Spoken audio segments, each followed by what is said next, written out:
Well, I'm back. I'm back in the classroom, but you are my students now instead of my students I had way back. And if you recall, or if you don't know anything about this, I've worked at the college for many years, and the last I don't remember, probably what's a decade? Christine, a decade is 10 years, right? Right. So a couple decades of that 35 years worth of college. I taught at-risk guys. We don't call them at-risk anymore, but anyway, yeah. Unique students. Love them to bits to be honest. And during COVID, the lockdown, um, they're all trying to figure out how to teach these students. And I taught species ID, and I decided to do it on my own in my own house because it was lockdown, and actually use my own YouTube channel instead of actually the college's social whatever it has because they wouldn't be able to figure that out. So I did. I just invented ways to do my classes, and it worked really well. And just the other day, I was looking back at those, and yes, it was a long time ago. I have a little bit more gray hair, but yeah, it seemed a lot of other people liked them as well because anybody could watch them on YouTube, not just the students. And then I thought, why don't I just do more of those then? Why not? I got some time, and so I'm going to start off with birds by call. And I've done that before, and I'll actually show you the link. And also, all these are done in a playlist too, and others as well. And I'll show you that as well, so you can go to those. But how it's going to happen is I'm going to go over a bunch of bird calls. It's spring, so everybody's hearing the birds right now, so it's really kind of cool. But these are, typical bird calls, whether it's spring or not. But in the springtime, you usually hear them more because they're mating and getting along and stuff like that. But uh, I'm going to show you or let you listen to birds and show you the birds. They're calls that you've heard before, and you're like, what is that? What is that? And I think I've got eight, maybe even 10 of them. And I'm just going to go over like, this is what the bird is. So when you hear it again, instead of saying, what is that? You'll actually know what it is because of this. Now, there will be a test at the end, just like I did before in the past. There was a test. So get your pen and pencil ready. Wait a minute, pen and pencil. Christine's beside me. I'm at Christine's now. It's our home, and I keep calling it your place. And but you're cooking, and so my office is actually the dinner table, and so she's getting dinner ready for everybody coming over tonight. So I just said, just don't try to be quiet. It's impossible. So, how are you doing over there? Good. Okay, I'm Everybody doing. get their pen and paper. Yeah, pen and paper, not Paper. pen and pencil. What or yes, you can get both, but paper or your laptop. There's going to be a test. Okay, the first one, and I'm using actually All About Birds, and it's a fantastic website. I use it all the time, and I used it when I was teaching. It was the best, I think. I should be what else. I'm going to start off with the red-bellied woodpecker. Now you're saying, well, wait a minute, Kevin. I've seen these birds. They have red heads. Do they have red bellies? Now you can't see in this photo. Maybe I can change the photo. I don't have any photos of the. I saw one this morning too, and I tried to get a picture of it for today, and I didn't. Well, I did. It was blurred, and anyway. But it does have a red belly, very small red belly. A lot of people mistake these to be red-headed woodpeckers because they have a red head. Red-headed woodpeckers are very uncommon. So if you see one and it's got a full red head, just go nuts because they're really uncommon species. These guys are not uncommon. Bird feeders all the time, but they're very secretive birds. They're very high up top all the time, getting into the cavities for insects. They're woodpeckers, so they drill into the wood to get the insects. And actually, really cool is what they do is their tongue, which is actually like a Christine, what's it called? The thing when we were kids. The Slinky? no, not a slinky. The Slingshot? oh, it's Yo-yo. yo-yo. Yeah, it's like a yo-yo, and it spits out like a yo-yo. So its tongue is wrapped up in its head, just whoop, like that. But and all woodpeckers have that. But this one is really cool. The tip of its tongue is barbed, so it can grab the insects easier. And also its spit is what do we call it? What do we call it? What do we call it? Spit is sticky. And so it's barbed and sticky so it can get the insects. Now what's really cool about this is the female has a shorter tongue than the male. The male has a longer tongue. What's the hypothesis on that? Well, that means that both birds can actually harvest insects in the same habitat and don't compete with each other because one tongue gets in there more than the other. right? Right.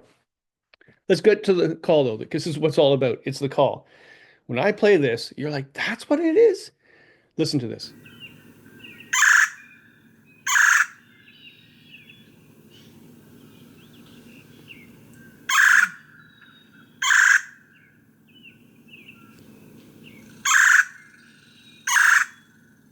So the textbook says it's a chur. Yeah, chur, chur.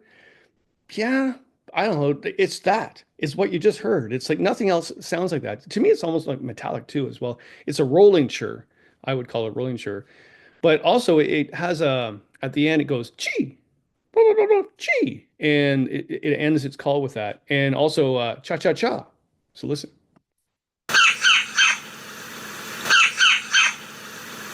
That is phenomenal. When you're out in the woods, especially right now in the springtime, because they're calling big time this morning, you'll hear that. It is a red-bellied woodpecker. Okay. Next one is the meadowlark. Let me get to it. Okay, the eastern meadowlark. Now, I forgot to tell you, I live in Kingston, which is southeastern Ontario. So I'm talking about bird calls in the northern woods, basically around central Ontario, northern Ontario, across the border a bit into Michigan, that sort of thing. That's the birds I'm talking about. So I forgot to tell you what region we're talking about. That'd be important. Meadowlark. There's a western meadowlark, which is out west, and then there's the eastern meadowlark, which is here. A little bit of difference, difference of calls, but not so much difference. But yeah, major bird that sings, loves singing, and I heard them this morning. I saw them perched on the fence post calling, which is really kind of phenomenal because we had a major snowstorm yesterday.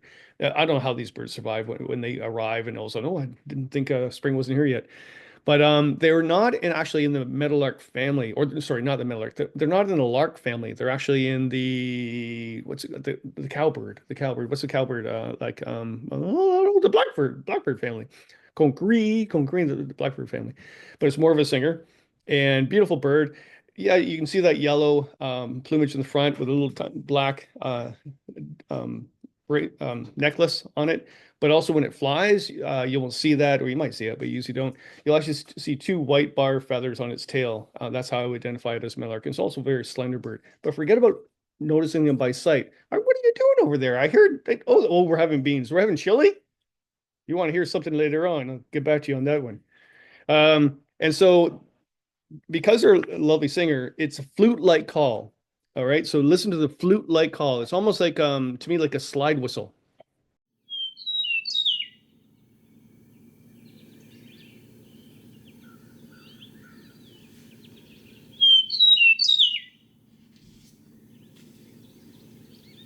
You hear the flute? Thrushes have flute-like calls too. May get confused, but different habitat. Find these in fields.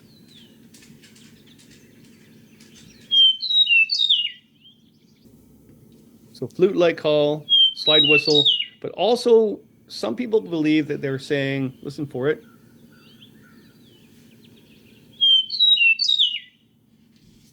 but I do love you. Listen for this. But I do love you.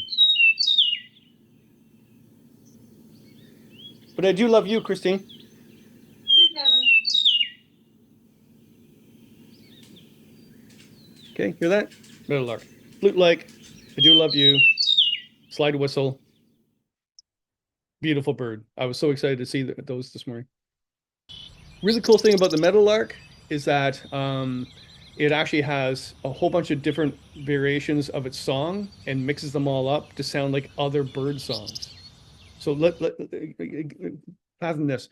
You're listening to the car radio on a road trip, and then you mix a whole bunch of melodies together, and then you spit it all out. That's what the meadowlark does. Now, the Western meadowlark can do 1 to 10 melodies together.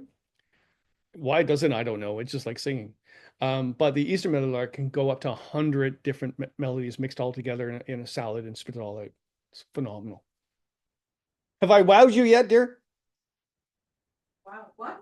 Have I wowed you with What? my just comes out of the head? All right. Uh-oh. Oh no. Okay, next one is the song sparrow. Saw lots of these this morning. In fact, the last week they've been making um, flight patterns and songs to get a mate, and they're trying to get a nest in the bushes and stuff like that. Sparrows are really confusing. There's so many different types of sparrows. We can do an entire class on sparrows, and we will. But this is the one that a lot of people see more than all the others, and they hear it as well, and then they don't know which sparrow it is. But I'll make it really simple for you. It has a stuttering, clattering song. Okay, listen to this. This is what I mean when I say that.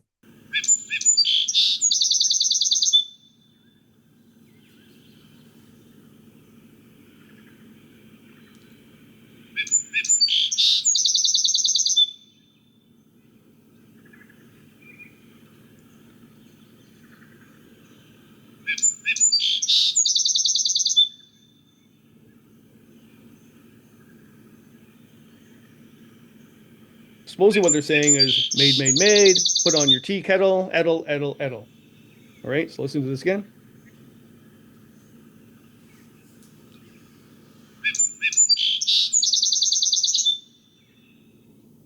Now that makes no sense until you listen to it and say, yeah, that is what it's saying. Listen,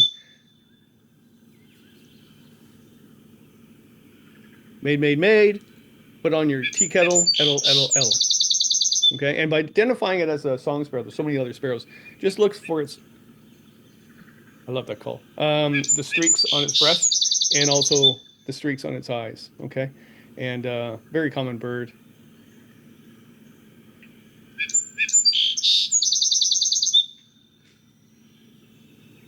And it will always sing its song on a perch. And obviously, the male is going to sing more than the female because it's trying to get the female's attention. Okay, so the next one is the American woodcock. This is the funniest bird ever. Have you ever seen them dance in the spring? Like they actually like dance like that. Now, I don't know if they're doing that to get a mate or they're trying to get worms out of the soil by agitation. I'm not sure, but they just do this. American woodcocks, you won't see them. They're very camouflaged, except when they do their flight pattern up in the sky at dusk. And there's a special name to it. I know it's called special name. What it's called? What's it called? What's it called? Oh, sky dance. In fact, I think it was Aldo Leopold or was it Thoreau that said that if you're a really good shot for game bird, then you'll be able to shoot a woodcock in its sky dance because it's like this, right? It's amazing to watch. But that's usually when the only time you see it. So when it's doing this. Um, but because it's camouflage, you'll have to listen for its call. It's pretty darn easy. It's actually a nasal call. Beep. Listen to it.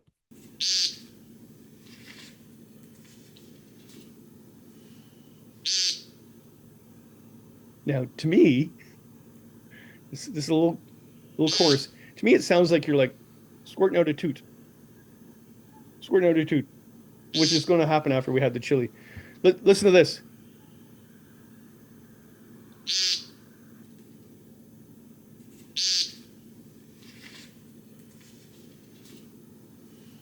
It does beep, beep, but there's nothing else that sounds like that. And you'll be out walking the woods, you hear that. Oh, what is it? What is it? Now you know. Oh, it's okay. Christine, have you ever sounded like an American woodcock? That's like angel. Oh, yeah, our dog Angel does that for sure. Like we all look at each other. Who was it? Was Angel. Sorry, guys. Okay. All right. What do we got next? Okay, up next is the gray catbird. I love this bird. When I used to ban birds, we used to catch the birds in a mist net, put them in a bag, and then you realize why this is called the catbird. Its call sounds like a cat caught in a bag. We literally would think you'd have a cat in a bag. Gray catbird.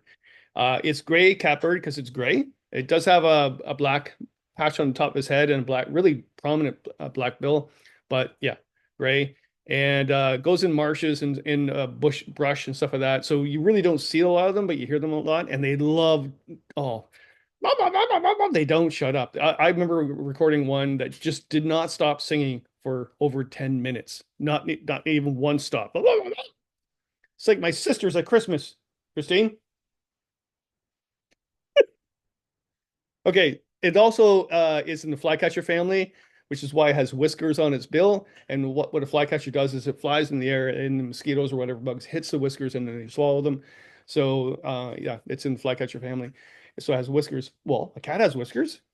Great catbird. So it does have one, distinct call, like the cat meow, and I'll show you that or have you listen to that. But it also has this meandering blah, blah, blah, blah, blah, blah, blah, blah, blah, and then does the cat call. Listen to this.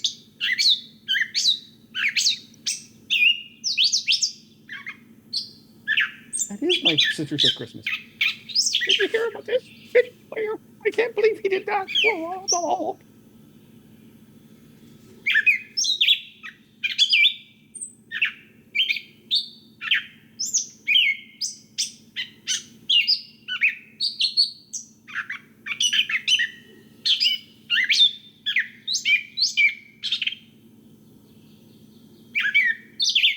Here's the cat. Okay.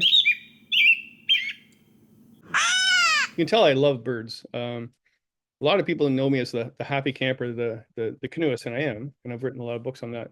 But for years, I worked in bird biology, anthology. No, it's not anthology.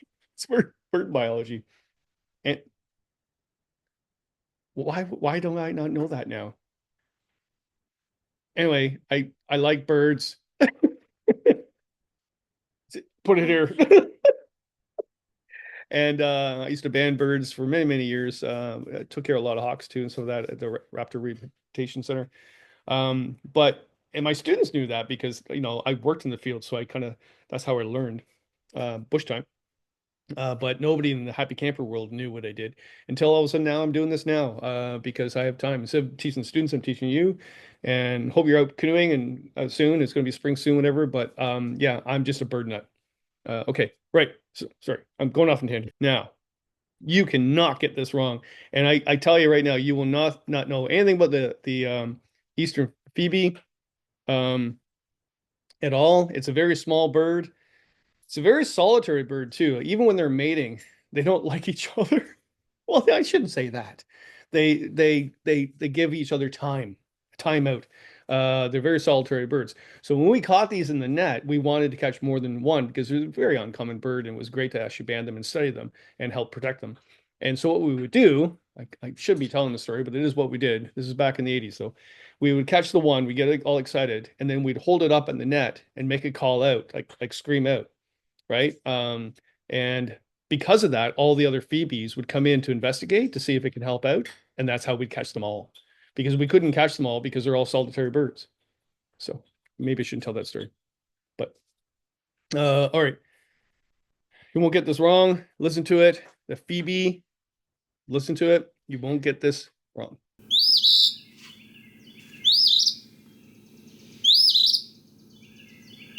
It's saying Phoebe. Phoebe. Phoebe. It's like Friends. Phoebe. Remember that show, Christine? Phoebe. You find that one easy? Yeah. Okay. All right. Oh, you're going to do the test, are you? Okay, the next one, actually the last one too. I don't know, we only did seven, not eight or 10, I thought. And actually that's a good point. I don't do a lot of species. When had class, I would just focus on certain species and then move on. But my students had a attention span of like 2 seconds. So I would do various things to get their attention. One is I wouldn't do a lot right off the bat, and I would do it in a way that they would remember. And I wouldn't throw a whole bunch of scientific jargon at them, like the scientific names and stuff like that. I just wanted them to get excited about knowing something and then feeling good about themselves. So I hope I'm doing that for you guys. The idea is actually, I'm not throwing a whole bunch at you. I'll do more later on. But again, these are birds, and this is the last one for the class. These are ones that you've heard before, have no clue what they are, and then now you've heard it, and now you know what they are. Next time you go for a walk, you're like, hey, I know that bird. This bird, I guarantee you, if you're in Algonquin Park or anywhere in the North Country on a spring canoe trip, catching brook trout, and hope that's what you're doing, and you're sitting on the outhouse in the backwoods in a maple woodlot, especially a deciduous forest, you will hear this bird. It's the ovenbird. It's a ground nesting bird. And what the female does is it makes its nest and then covers it to hide it. So it's inside the nest and it layers it so there's only a side entrance. But There's so many times I'll go in the backwoods, whether I'm getting wood for the campfire or I'm sitting on the outhouse. You'll hear this ground nesting bird. It's in the thrush family.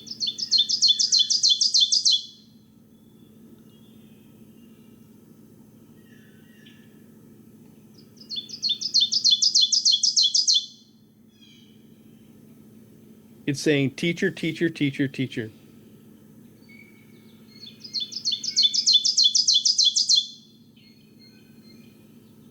teacher, teacher, teacher, teacher. And their nest is called the Dutch oven because when you see it covered up, it looks like a Dutch oven. Here's something that's really cool here. So when they studied this bird that called teacher, teacher, teacher, that bird, when it says teacher, it has different, what's the term? What's the term? It's just separate notes for each teacher and multiple notes. And it defines each individual bird. So every bird that calls, when it says teacher, has different syllables, or I guess syllables is a word for it. And anyway, separate notes for that word. We can't hear that. Humans can't hear that. We just hear teacher, teacher, teacher. But the other birds know it and they can identify each specific bird in this habitat. Like, oh, that was Bob singing. Did you hear that? That was Bob. Oh no, there's Jill. Jill just called. Did you hear that? And yes, it was teacher, teacher, teacher, but they can actually separate all that. I think that's phenomenal. Like, boy, I think ovenbirds are better than human beings. Okay, and this is the point where Christine just ignores me. What? You don't be money. Anyway, all right. Now the test. So get your pen and paper or pencil and paper out, and I'm going to go through the species. And yeah, you ready? Let's go. So here's the test. Listen up and write it down, and then I'll go over them at the end. Put the list down of whether you write it wrong. Good luck to you, and no pressure, no stress. Get a puke bucket beside you in case you get stressed. I used to do that to some of my students, and one guy used it one day because he was hungover. Anyway, all right, number one. Listen to this.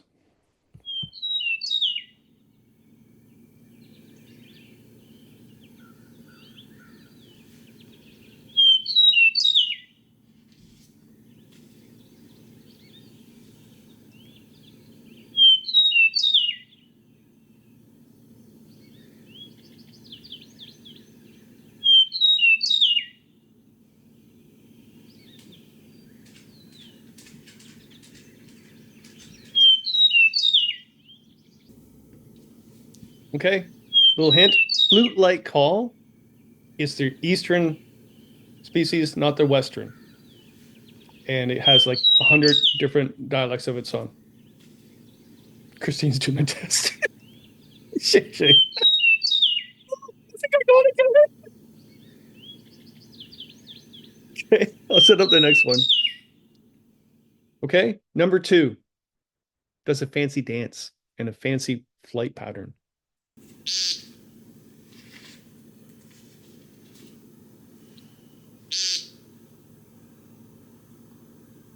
Christine, did you just toot?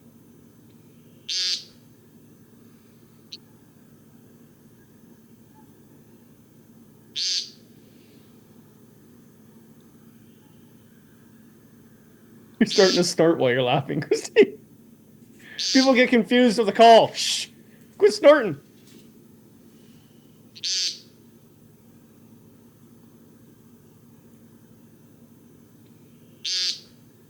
Okay.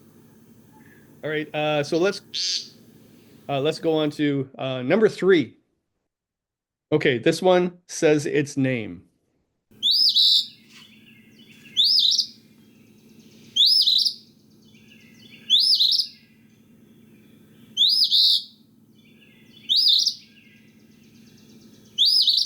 Notice when it says its name, and then the next time it says the name, it has a little trill at the end. So name and then name with a trill.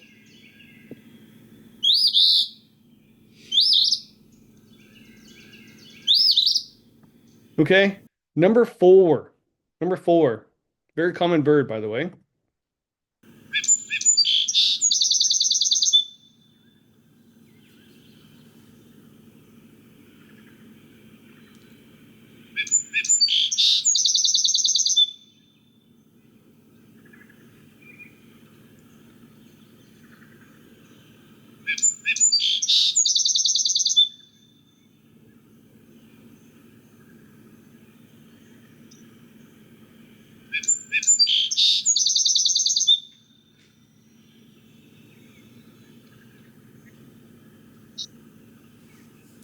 Maid, put on your kettle. Or, sorry, maid, put on your tea kettle. Ettle.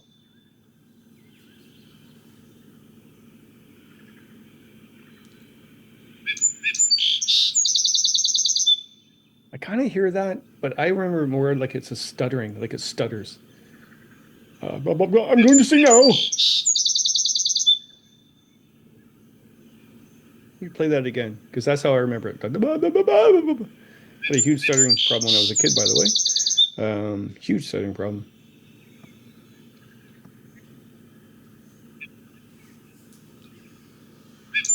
It's almost like it wants to sing, but then can't.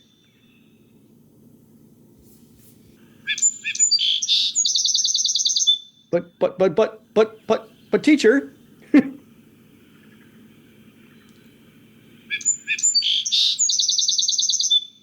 Well, yes, I did say maid. Put on your tea kettle, ettle.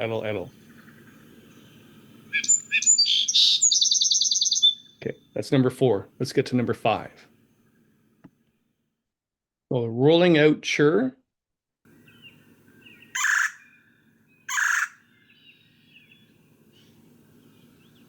It's rolling its tongue out like a chur.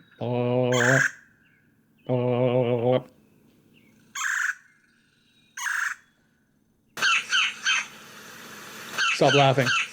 I'm a professional. Stop laughing. Everybody, quiet in class, please. My students never took me serious. I was never serious. All right, number 6.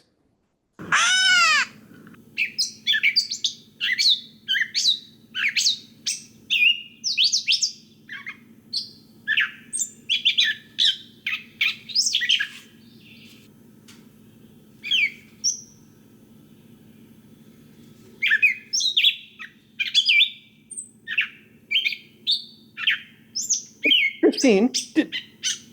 Are my sisters at the door? Did they bring their cat?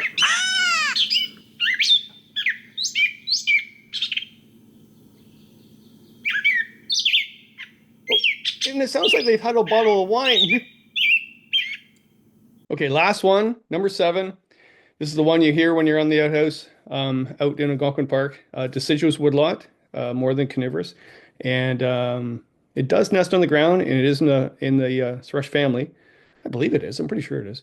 And yeah, and it's yelling out what I used to be.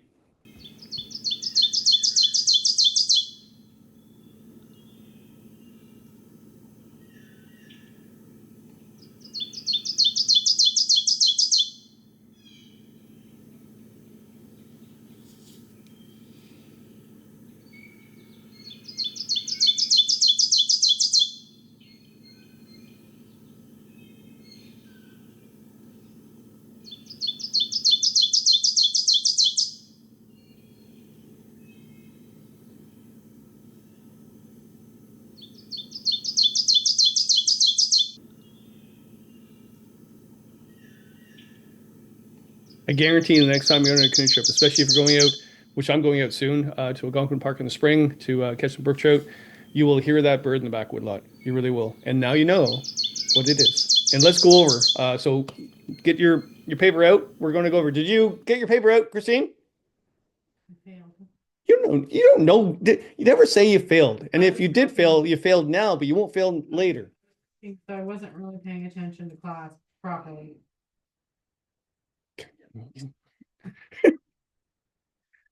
Okay. So number 1, Meadowlark.